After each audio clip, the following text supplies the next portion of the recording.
जी बिस्मिल्लाहिर्रहमानिर्रहीम। अस्सलाम वालेकुम पेरेंट्स। तो कैसे हैं आप लोग? सब ठीक है? वालेकुम अस्सलाम सर, अल्हम्दुलिल्लाह। आप सुनाएं कैसे हैं? जी अल्हम्दुलिल्लाह बेहतरीन। उम्मीद है आप लोगों की इफ्तार अच्छी हो गई होगी। तो अब कुछ पढ़ लें हम।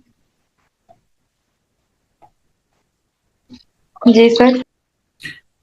कल हमने चैप्टर नंबर 3 पढ़ा था, जिसमें हमने पावर और उनकी जो है वो ड्यूटीज के बारे में डिस्कस किया था। तो काइंडली कोई बच्चा जो है मुझे बता सकता है पावर एंड ड्यूटीज के बारे में?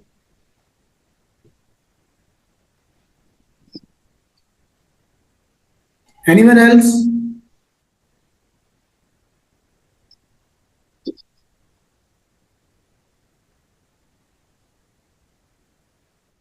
कोई मुझे सुन रहा है? जी सर। जी कौन बोल रहा है, बोले। सर जी आयशा आप बोले। सर आप ना कल थर्ड और फोर्थ लेक्चर का इकट्ठे रिव्यू ले लें। जी जी। मतलब आप मतलब मेरे को मिला ना, कोई क्वेश्चंस थे थर्ड चैप्टर में। ठीक है। आपको नहीं आते हो? वो आज आपसे डिस्कस कर लेते हैं और कल आप। आपको क्वेश्चंस नहीं सर थोड़ी आते? पहले कंफ्यूजन है ना इस पहले जो वजह से। है वो मुझे बताएं। उसके बाद फिर हम आगे चलेंगे। सर जो थर्ड चैप्टर का जी और एच वाला वो जो है ना जी जी। पॉइंट, आप वो क्लियर कर दें। ठीक है, वो क्लियर हो जाएगा। पहले उससे उससे उसके अलावा जो है वो बताएं मुझे। क्लियर हो जाएगा।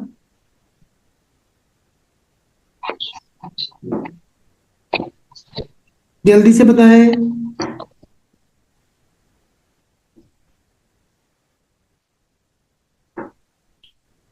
इकरा। सर आप थर्ड और फोर्थ चैप्टर का कल रिव्यू ले लेना, मतलब दोनों चैप्टर का इकट्ठा कर लें। चलें, ठीक हो गया। जी दोनों सर। को- आपको नहीं आता कुछ भी आज? बोल नहीं रहे आप?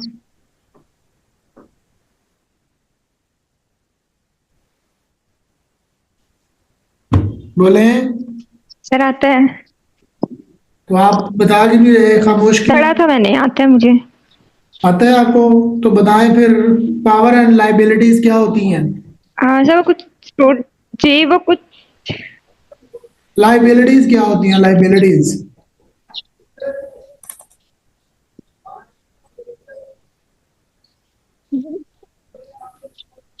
सर इसका नहीं पता। आप लोगों ने कल क्या पढ़ा है? फिर आप लोगों को कुछ पता ही नहीं है कि आप लोगों ने क्या पढ़ा है। आंखों पे पट्टी बांध के बैठे हो आप सब। गीता मीना आपको पता है क्या पढ़ा है हमने कल? जी सर, कल हमने ड्यूटीज पढ़ी थी। तो आपको वो एक लाइबिलिटीज। ऑफिसर और मेंबर जो होते हैं वो। जी जी बताएं। जी सर, इन ड्यूटीज को एक ऑफिसर और मेंबर जो है वो इनको सर अंजाम देते हैं। किसी भी किस्म की इनको एयरफोर्स में कोई भी कानून की खिलाफवर्जी ना हो, कहाँ पे क्या कोई गैर कानूनी काम ना हो, ये सारा जो काम है वो एक ऑफिसर और एक मेंबर जो है वो सर अंजाम देते हैं। ठीक है। तो इनकी जो ड्यूटी है वो किसके तहत जो है वो चलती है?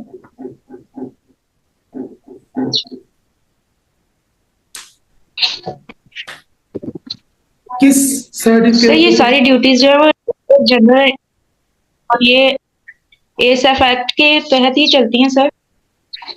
जब आपको मैं कंफर्म करवा दूं, दोबारा से बता देता हूं कि जब कोई भी ऑफिसर या मेंबर जो है वो भर्ती होता है, तो उसके अपॉइंटमेंट लेटर के साथ उनको एक सर्टिफिकेट दिया जाता है जो कि सेकंड शेड्यूल कहलाता है।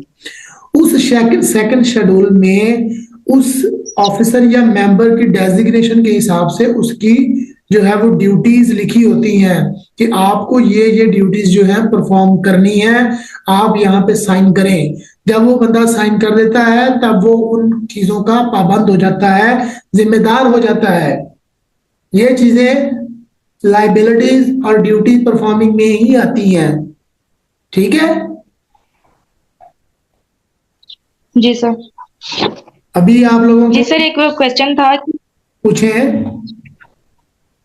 जी सर, ये वारंट के बगैर जो तलाशी करनी है और या गिरफ्तारी करनी है, ये कौन देता है ये सर अंजाम? डायरेक्टर जनरल, ऑफिसर या मेंबर्स? ये मेंबर कर सकते हैं, क्योंकि मेंबर जो एएसएफ में जितने भी पर्सन्स हैं, ठीक है, वो सब जो हैं, वो ऑफिसर जो होता है ना, ऑफिसर, वो सिर्फ कमांड देने के लिए होता है, किसी को हुक्म देने के लिए होता है। उसने जाके किसी को अरेस्ट नहीं करना, किसी को जाके खुद से चेकआउट नहीं करना। चेकआउट कौन करता है जी? मेंबर करता है।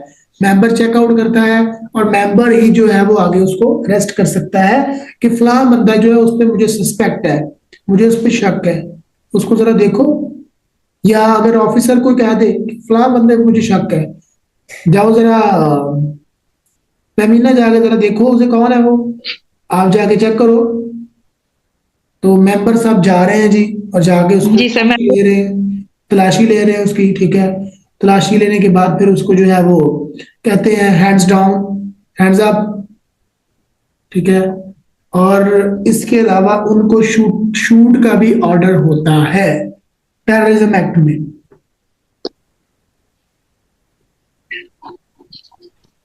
ठीक है सर। ठीक है। मेंबर ही जो है वो सारे ये काम करते हैं, ठीक है। क्योंकि ऑफिसर चाहे वो असिस्टेंट डायरेक्टर हो या फिर इंस्पेक्टर हो या फिर आगे तो फिर डायरेक्टर जनरल हो जाता है ना, डिप्टी डायरेक्टर होता है, फिर डायरेक्टर जनरल हो जाता है, ठीक है।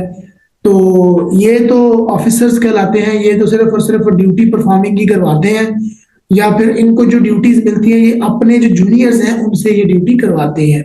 ठीक हो गया? कंफर्म हुई बात? जी सर, क्लियर है। और किसी को कंफ्यूजन है? आयशा, आपको क्लियर थी बात? आपने कोई क्वेश्चन पूछा जी था? सर, यही क्वेश्चन था मेरा। आपका सर यही यही क्वेश्चन क्वेश्चन था? था ठीक मेरा है। भी। जी सर। और क्लियर हो गया आपको? जी के अलावा और पॉइंट था यस एक? सर। और एच सर वाला था, इसी के नीचे वाला, जी के नीचे वाला पॉइंट। ये नीचे वाला, जी sir. Perform such other function as competent authority may require him to perform। इसका मतलब ये है कि एएसएफ में जो मेंबर्स होते हैं या फिर ऑफिसर्स होते हैं, कोई भी पर्सन है, ठीक है, वो जो ड्यूटी है वो एफपीएससी के थ्रू ही जो है वो अपनी ड्यूटी को सर अंजाम देता है। बट कॉम्पिटेंट अथॉरिटी, मैंने आपको बताया है कि फेडरल पब्लिक सर्विस कमीशन को ही कॉम्पिटेंट अथॉरिटी कहते हैं, फेडरल गवर्नमेंट को ही कॉम्पिटेंट अथॉरिटी कहते हैं। अब कॉम्पिटेंट अथॉरिटी के वो मुलाजम हैं, कॉम्पिटेंट अथॉरिटी के वो एम्प्लॉय हैं, ठीक है, वो चाहे उनसे बर्तन मंजवाएं या एनीवन एल्स कुछ भी करवाएं, ठीक है। तो उन्होंने ये कहा है कि अदर फंक्शंस लाइक किसी एयरपोर्ट पे ड्यूटी, बहुत सारे लोग कम हैं या किसी और जगह पे गए हैं या कोई हंगामी सूरत हाल है, तो वहां पर जहां पर एयरपोर्ट पे ज्यादा बंदे हैं वहां से कुछ बंदे एक्स्ट्रा ले लिए जाते हैं एडिशनल ड्यूटी के लिए, ठीक है। या फिर किसी वीआईपी की जो है वो जब उसको जो है एयरपोर्ट से अलविदा करना है या उसे वहां से लेकर आना है, तो वो एएसएफ का दस्ता लेकर आता है, तो ये होती है एडिशनल ड्यूटी। तो जब एडिशनल ड्यूटी होती है तो ये कॉम्पिटेंट अथॉरिटी जो है वो उसको पाबंद करती है बंदे को या उस दस्ते को कि आपने फलां बंदे की सिक्योरिटी का जिम्मा आपके जिम्मे है, वो आपकी ड्यूटी के अलावा ड्यूटी है। ठीक हो गया? तो ये चीज उन्होंने कही हुई है। लेकिन सर पहले वो साइन भी तो करवाते हैं ना, जैसे आपने अभी कहा था कि पहले साइन करवाते हैं कि ये यार ड्यूटीज आपने करनी है, जो मेंबर्स होते हैं। वो आपकी बात ठीक है कि वो आपने ड्यूटी करनी है, जो आपकी ओरिजिनल ड्यूटी है, उसके अलावा जो एडिशनल ड्यूटी है वो आपकी महकमा लगाता है, एएसएफ का डीजी लगा देता है, ठीक है। क्योंकि डीजी को पीछे से अथॉरिटी मिली है कि वो आपसे कुछ भी करवा सकता है, ठीक है। जी सर। आपकी जात जात पे बात नहीं आएगी, ठीक है। इट मीन नेवर दैट कि आपसे वो कुछ भी करवाएं। कुछ भी का मतलब समझ रहे हैं ना? एनीथिंग एल्स, ऐसा यस नहीं सर। है। फौज में आने के बाद आप सिर्फ और सिर्फ यस सर कहते हैं, नो सर का तस्वर नहीं है। अगर वो आपको कहेंगे कि घास काटो, आप घास काटने बैठ जाओ। किसी भी काम में नो सर का तो तस्वर ही नहीं है ना, only yes sir. Is that clear? जी सर। ओके, अब आगे चले हम चैप्टर जी नंबर सर। 4 स्टार्ट करें आज, यस सर। या फिर हम चैप्टर नंबर 3 को ही दोबारा से रिवाइंड कर लें? नहीं सर, करें आगे स्टार्ट। हाँ। आपको कवर है? कल को मैं दोबारा पूछ लूं, आप फिर मुंह उठा के बैठे हो। नहीं सर, कल हम तैयार करके आएंगे, आप कल पूछ लें। चले आज माशाल्लाह, भी ये तो रिवीजन अच्छी की बात है। थी। अस्सलाम आज बेशक मुझे लगता है आज बारिश हुई थी आप लोगों के यहाँ, है ना? स्लिप हो गए थे आप लोग। अच्छा जी, तो चैप्टर नंबर 4 आज हम लेक्चर स्टार्ट कर रहे हैं जी। आपने आज लेक्चर नहीं सेंड किया था। लेक्चर नहीं सेंड किया था, एक्चुअली इंटरनेट इशू था। मैंने अभी भी वो अपलोडिंग पे लगाया हुआ है, तो वो जैसे ही अपलोड होगा आपको मिल जाएगा वो भी। और ये तो आज मैं अपलोड करके सोऊंगा, ठीक है? जी सर, इंशाल्लाह। हाँ, आज हम चैप्टर नंबर 4 स्टार्ट करते हैं जी। तो इसमें 7A, इसका पहला जुज है जी, officer and member to be subject to the Pakistan army act 1952। इस बात को आपने जहन नशीन कर लेना है कि जो ASF है ये आर्मी के अंडर आती है। आर्मी के अंडर आती है, आर्मी के जो ऑफिसर्स होते हैं वो ASF उनके अंडर आती है, ठीक है? क्योंकि हाजिर सर्विस जो हमारा DG है ना, वो मेजर जनरल होता है आर्मी का। हाजिर सर्विस जो मेजर जनरल होता है वो DG होता है, उसको DG बना दिया जाता है एयरपोर्ट का, एयरपोर्ट सिक्योरिटी फोर्स का, ठीक है? तो ये आर्मी के अंडर आती है, ये जी सर। हमारी ASF है, ठीक है? Officers and member to be subject to the Pakistan army act, यानी कि मेंबर और सब जो ऑफिसर है वो आर्मी एक्ट के अंडर आते हैं, ठीक है? यानी कि जो भी आर्मी में एक्ट में है 1952 में, वो सब जो है इन पे लागू होता है। समझ रहे हो ना बात को? जी सर। जी सर।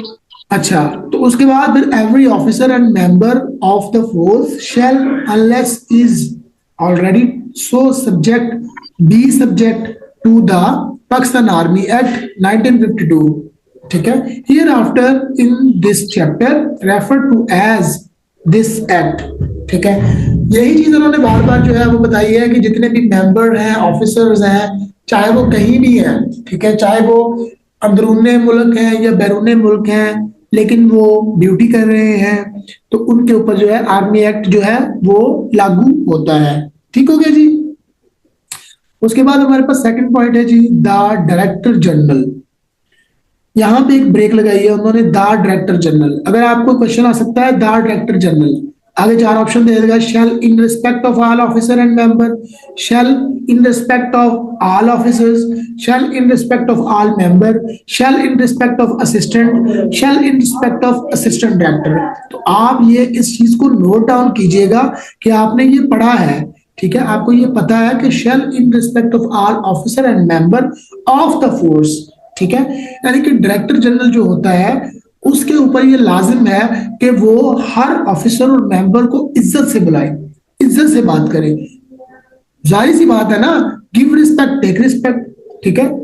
आपके पास अगर अथॉरिटी है तो इसका मतलब ये नहीं है कि आपने अपने मुंह के साथ कुत्ता बांध लिया है। आप अपने रुतबे का ख्याल करें, ठीक है? लाजमी नहीं है कि हर बंदा जो है वो खामोश रहे, ठीक है? कुछ बड़े बड़े सरफिरे भी होते हैं। अगर आप डायरेक्टर जनरल हो तो इसका मतलब हरगिज नहीं है कि आप जो है खुदा बन गए हो, ठीक है ना? बस इसका मतलब ये है कि ये जो एक्ट है ये हमें बताता है कि आप जो है वो हर ऑफिसर और मेंबर के साथ इज्जत और प्यार के साथ पेश आएंगे, ठीक है? Have all the power conferred by under the act on the officer empowered to the convene a general court martial। यहाँ पे ये चीज आती है कि अगर डायरेक्टर जनरल जो है वो उनसे इज्जत से पेश आएगा, ठीक है? लेकिन डायरेक्टर जनरल के पास ये पावर होती है कि अगर कोई ऑफिसर या कोई मेंबर उसके साथ जो है वो मिसबिहेव करता है तो उसका कोर्ट मार्शल हो सकता है। कोर्ट मार्शल का मतलब ये होता है कि उसकी नौकरी भी जाएगी, उसको बर्खास्त भी किया जाएगा, उसको जो है वो जेल भी होगी और उसको जो है वो जुर्माना भी पे करना पड़ेगा। तो ये चीज है जी ASF act, airport security force act 1975। Is that clear?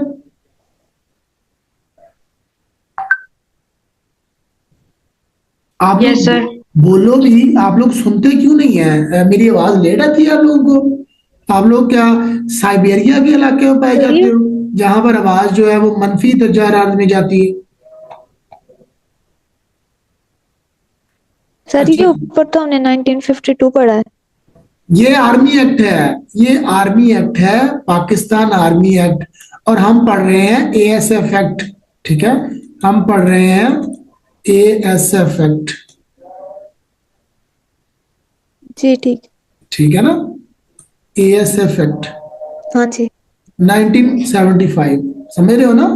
Army act और है, हाँ जी। एएसएफ एक्ट और है, लेकिन फर्क सिर्फ इतना है कि जो आर्मी एक्ट है वो एएसएफ पे लागू होता है। क्यों लागू होता है? क्योंकि हाजिर मेजर जनरल जो होता है वो आर्मी का एएसएफ का डीजी होता है। सब नहीं, कोई एक पर्सन ऐसा होता है, और जो उसके रूल्स हैं वही आर्मी के रूल्स हैं, और जो आर्मी के रूल्स हैं वही एएसएफ के रूल्स हैं। सिंपल, समझ आई बात की? जी सर। हाँ जी। अच्छा जी, तो आगे हम चलते हैं जी, subject to sub section. The federal government may by general or special order direct by what authority any jurisdiction power and duties incidental to the operation of the provision of the act shall be exercised or performed in respect of the force। जो federal government होती है उसके पास general orders भी होते हैं और special orders भी होते हैं, और इसके अलावा उनके पास जो है अदालती ऑर्डर्स भी होते हैं। किस लिए होते हैं? पावर को मेंटेन करने के लिए। जो फेडरल गवर्नमेंट है उसके पास अथॉरिटी होती है हर तरह की, ठीक है? हर तरह की अथॉरिटी होती है कि अगर किसी को डायरेक्ट अपॉइंट करना है, किसी को इनडायरेक्ट करना है, किसी को जनरल अपॉइंटमेंट देनी है, जुरिडिक्शन में अपॉइंटमेंट देनी है, ठीक है? किसी तरह की भी जो है अपॉइंटमेंट है वो फेडरल गवर्नमेंट जो है वो परफॉर्म कर सकती है, ठीक है ना? इन द फोर्स, फोर्स में। समझ आ रही है बात की? जी सर। अच्छा जी, तो नेक्स्ट हमारे पास है जी नाउ विद। सर ये ऑप्शन दोबारा बता दें। जी, यही ऑप्शन दोबारा बता दें। अच्छा, फेडरल गवर्नमेंट में भी जर्नल और स्पेशल ऑर्डर।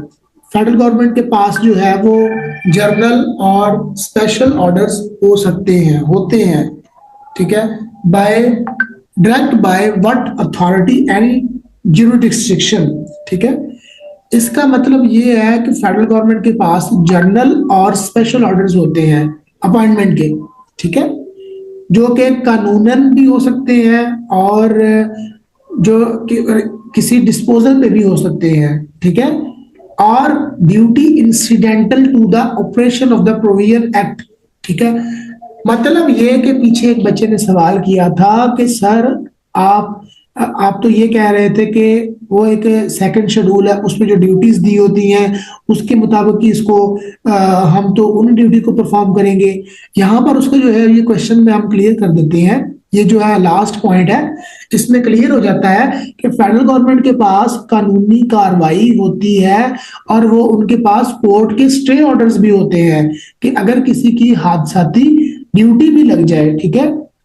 हादसाती या फिर अचानक ड्यूटी लग जाए या कहीं पे एडिशनल ड्यूटी लग जाए तो उनके पास कोर्ट ऑर्डर्स होते हैं कि कोर्ट ने उनको पाबंद किया है, और कोर्ट को तो आजकल कोई भी चैलेंज नहीं कर सकता। समझ रहे हो बात को? जी तमीना, समझ आई आपको? जी सर। कोर्ट को तो कोई चैलेंज नहीं जी कर सर समझ आ सकता। गई। तो ये चीज है कि फेडरल गवर्नमेंट के पास हर तरह के अथॉरिटी और राइट्स हैं हर तरह की पावर के लिए, ठीक है?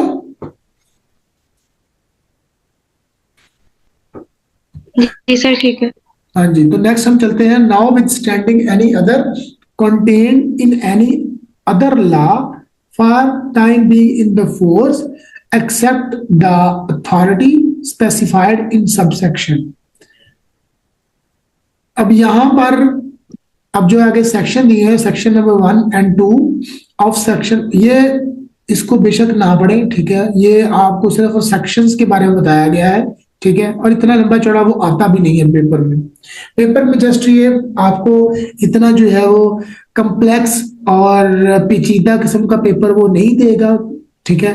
एग्जामिनर जो होता है वो जस्ट आपको नॉलेज चेक करना चाहता है कि अगर जैसे मैंने आपसे कल क्वेश्चन किया था, कॉम्पिटेंट अथॉरिटी जो होती है या फिर एफपीएससी जो है वो क्या है, ठीक है। तो आप लोगों में से बहुत सारे बच्चे जो है कंफ्यूज हो गए थे, ठीक है। तो फेडरल गवर्नमेंट को ही कॉम्पिटेंट अथॉरिटी कहते हैं। इस तरह के क्वेश्चन जो है पेपर में आ सकते हैं, ठीक है ना। Consequence of sentence of imprisonment as an officer or member the force who is sentenced to the for term which is not less 90 days shall be demand to have been dismissed for the force। यहां पे उन्होंने ये चीज mention की है, अगर कोई officer या मेंबर 89 या 90 डेज तक अपने स्टेशन पर रिपोर्ट नहीं करता तो वो डिसमिस हो सकता है, ठीक है जी।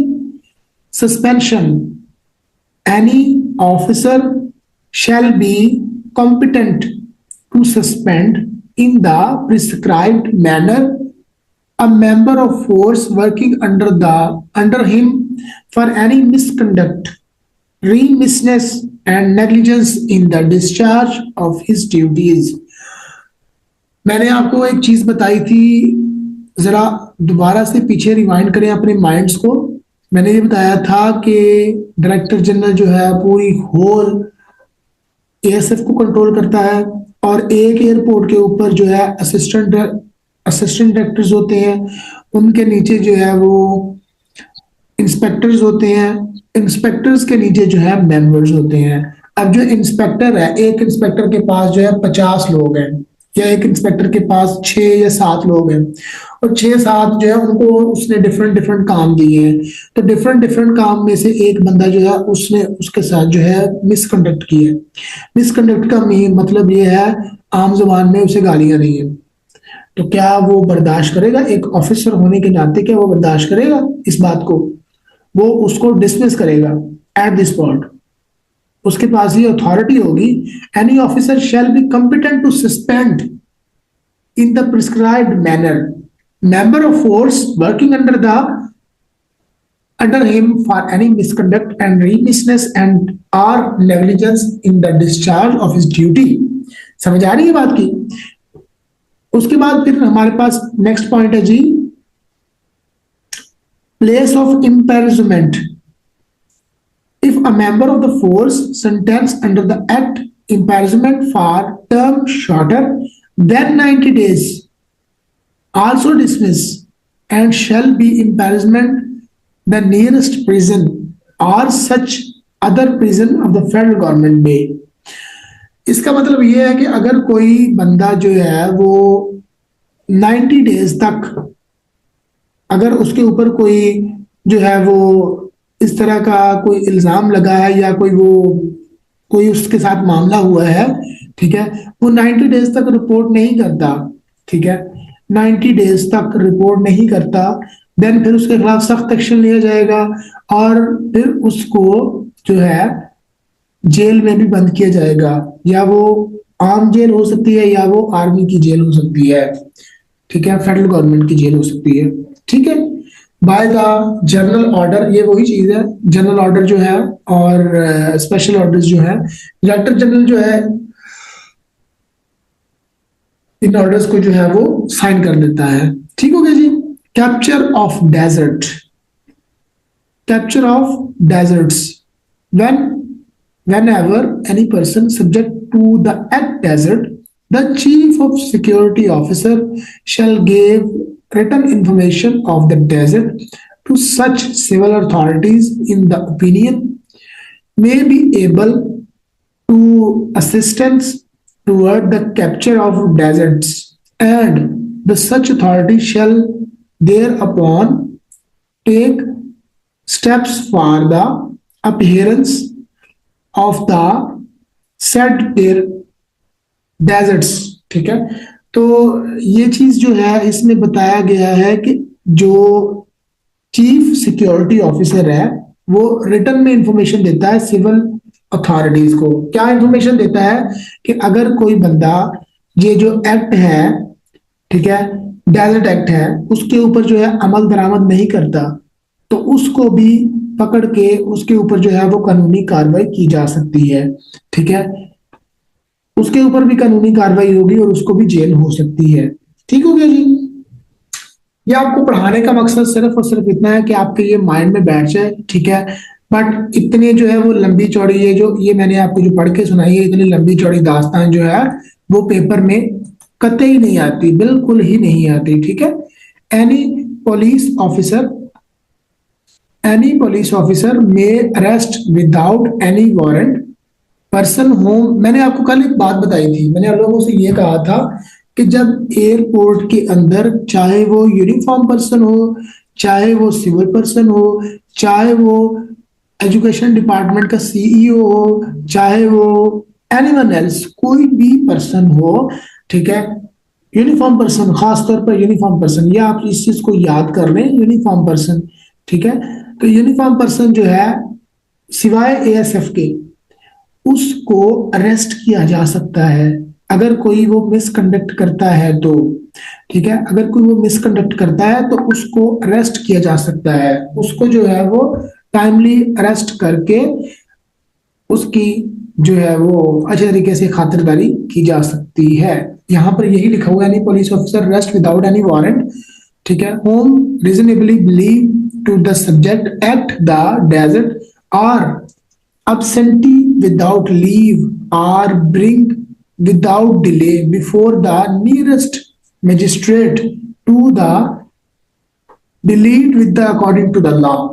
यानी कि वो ऑफिसर या पुलिस ऑफिसर जो अपनी ड्यूटी से भागा हुआ हो या कोई उसका जो मामला ऐसा हुआ हो तो उसको जो है वो विदाउट एनी वारंट जो है वो अरेस्ट किया जा सकता है। ठीक हो गया जी। उसके बाद हमारे पास नेक्स्ट है जी appeal and revision. In case decided by the director general, chief security officer and other officer, a person aggrieved may within 30 days of the order appeal to the officer and higher than one awarding the punishment।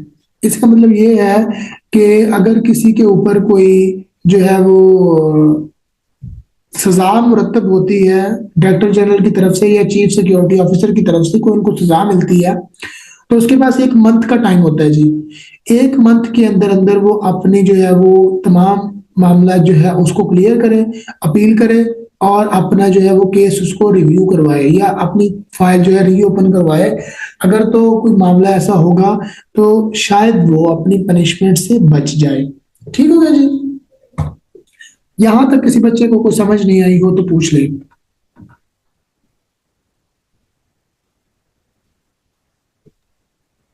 ना sir, clear है। Clear है तहमीना, आपको clear है? जी जी sir clear है। Last point हमारे पास है जी appointment of officer and other member of the force. The federal government may by the notification in the official gazette appoint a deputy director. आप यहाँ पे एक चीज गौर कीजिएगा, कल एक बच्चा मुझसे क्वेश्चन कर रहा था कि सर हमें जो है वो इनके रैंक्स बता दें। बच्चे जो आपको मैंने ये भेजा हुआ है इसी में ही रैंक्स आपके जो है वो लिखे हुए हैं। ठीक है, ये इसको नोट डाउन करें। सबसे पहले जो है in the official gazette appoint a deputy director general coordination. Deputy director general जो होता है वो डीजी के नीचे होता है।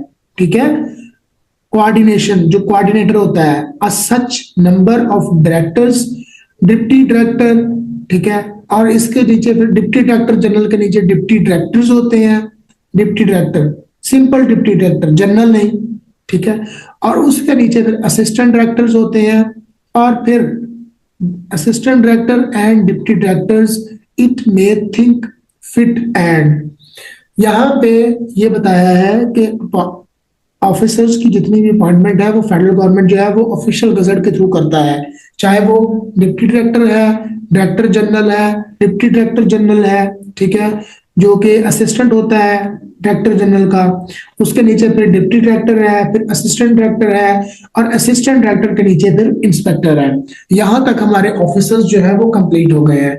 उससे नीचे फिर असिस्टेंट आ जाता है जो कि सिविल पोस्ट है, उसके नीचे फिर एलडीसी आ जाता है, फिर यूडीसी आ जाता है, और फिर उसके बाद फिर एएसआई आ जाता है, ठीक है जी। उसके बाद फिर हमारे पास एएसआई के बाद क्या आता है जी, कॉर्पोरल आ जाता है, ठीक है। इसके बाद फिर दर्जा 4 के मुलाजिम आ जाते हैं कॉर्पोरल के बाद, ठीक है, जो कि नायब कासिद होते हैं, माली होते हैं, या जो भी दर्जा 4 के मुलाजिम होते हैं, ठीक है। उसमें लैब अटेंडेंट भी हो सकता है जो कि दर्जा 4 में होता है, नर्सिंग ट्रेड भी होता है जो कि ग्रेड 7 का होता है। तो ये होल जो है इसके जो है मेंबर्स होते हैं, ठीक है। तो अगर किसी बच्चे को रैंक्स की अभी भी समझ नहीं आई तो वो मुझसे पूछ ले। बच्चे टाइम जो है वो जाया ना किया करें, टाइमली जवाब दिया करें। सर आ गई है समझ। कोई कंफ्यूजन? No sir. चले, तो आज का लेक्चर जो है वो आज यहीं पे इख्तिताम करते हैं। आज का लेक्चर इतना ही। मजीद लेक्चर्स और जो आपकी जो है मजीद लेक्चर्स और वीडियोस के लिए आप जॉब्स अपडेट विद रहमान को सब्सक्राइब करें, ठीक है। वहां पे जाके आप किसी भी लेक्चर को जो है वो दोबारा से रिव्यू कर सकते हैं। जो पुरानी आपकी क्लासेस होती हैं वो एज सुन एज पॉसिबल जो है वो वहां पे अपलोड हो जाती हैं। और इस लेक्चर का आपको पीडीएफ मटेरियल भी आपके ग्रुप में मैंने शेयर कर दिया है। आपने बहुत सारा ख्याल रखिएगा। मिलते हैं नेक्स्ट लेक्चर में, तब तक के लिए खुश रहें, दुआ में याद रखिएगा। अल्लाह हाफिज। सर लेक्चर जल्दी सेंड कर दिया मैंने। जी ठीक है बच्चे, आपको मिल जाएगा लेक्चर ना, आज आपको जल्दी मिल जाएगा। मैं आज जो है इसको अपलोड करके सोऊंगा, आप जी ठीक है। टेंशन ना लें, ठीक है। तब तक के लिए ख्याल रखें।